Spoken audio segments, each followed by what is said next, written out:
to Nashville today, headlining a big rally for Congresswoman Marsha Blackburn, one of his staunchest supporters. She's running for Senate as the GOP works to keep control of Congress. She's looking to replace Bob Corker, who announced he's retiring from the Senate back in September. But Blackburn has a tough battle ahead of her. Her opponent, Democrat and former Governor Phil Bredesen, has been gaining some momentum heading into these summer months. Joining us now is Tennessee Senate candidate and Congresswoman Marsha Blackburn.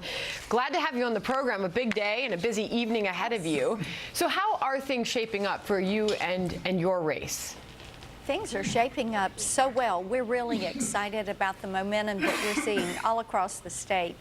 People will tell you tax cuts are working. They want to see more of them.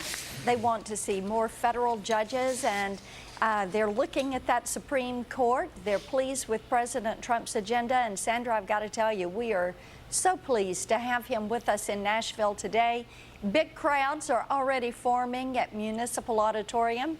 People have been camped out since late yesterday, and it's going to be a great day today in Tennessee. Sounds like a lot of excitement indeed, Congresswoman. And I've got to address the most recent polling in the state, and this is the Real Clear Politics average. It's the average of three different polls in that state right now, and your opponent Bredesen is leading in that average. In a state where President Trump overwhelmingly won, 61% of the vote, why do you think that this is so close right now? I think it is close because my opponent did serve as governor for 2 terms, and he has run statewide 3 times. This would be his 4th statewide race, and people are familiar with his name. Interesting. You know, and obviously the president's heading down there tonight. You have embraced his policies. I think that you have voted in line with the president 90% of the time.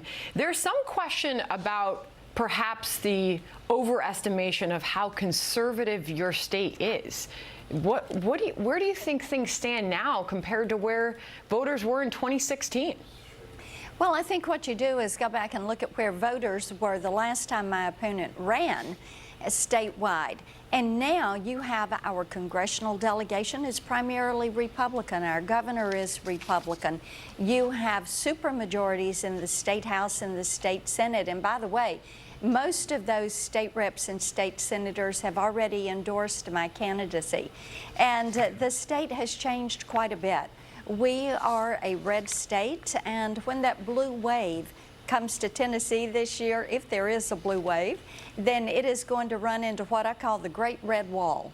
It is the people of this state who are determined that we're not only going to win my Senate seat, we're going to win the governor's race, and we're going to keep those supermajorities in the state house and the state senate. You know, I know a lot of this is going to come down to how women vote in your state, Congresswoman. This is something you are extremely in tune with. And in fact, at one point, I think you asked to be addressed as Congressman Blackburn, right? You wanted to undo the PC nature of the country, a lot that we've heard from the president as well.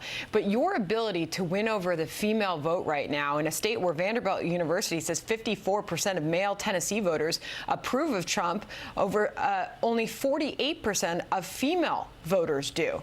So how do you get women to come out and vote for you? Women are focused primarily on a couple of things. And number one is the economic security issue. And they know that their lives are getting better every single day under the policies of Donald Trump. Tax cuts are working. More jobs are out there. They are seeing, so many of these communities are seeing broadband, high-speed internet come into their communities for the first time, and I have led that initiative on closing the digital divide for the last 5 years in Congress. Second thing is security in their communities, and they know that President Trump is committed to building a wall, securing that southern border, ending sanctuary city policies, and getting gangs out of our communities and off our streets. That is things that they support. In fact, that is something you embrace along with the president. The president just tweeted this: repeal the GOP tax cuts. No chance. This is too good to be true for Republicans. Remember, the Nancy Pelosi Dems are also weak on crime, the border, and want to be gentle and kind to MS-13 gang members. Not good. This is something that you have campaigned hard on, and you aligned right up there with Donald Trump. Yes, I do. And people want their communities, their children, their families to be safe. They want to know that when they go to college, when they go to public events, they're going to be safe. They want to know that gangs are not going to threaten their streets and their communities. So, and when it comes to the tax cuts, I got to tell you, Sandra, when you look at the way that tax cuts are working in Tennessee, jobs, growing jobs, wages increasing, unemployment is down. These are the policies people want to see more of, and I can't believe you would have somebody file a bill to try to repeal the tax cuts. These are helping to raise wages.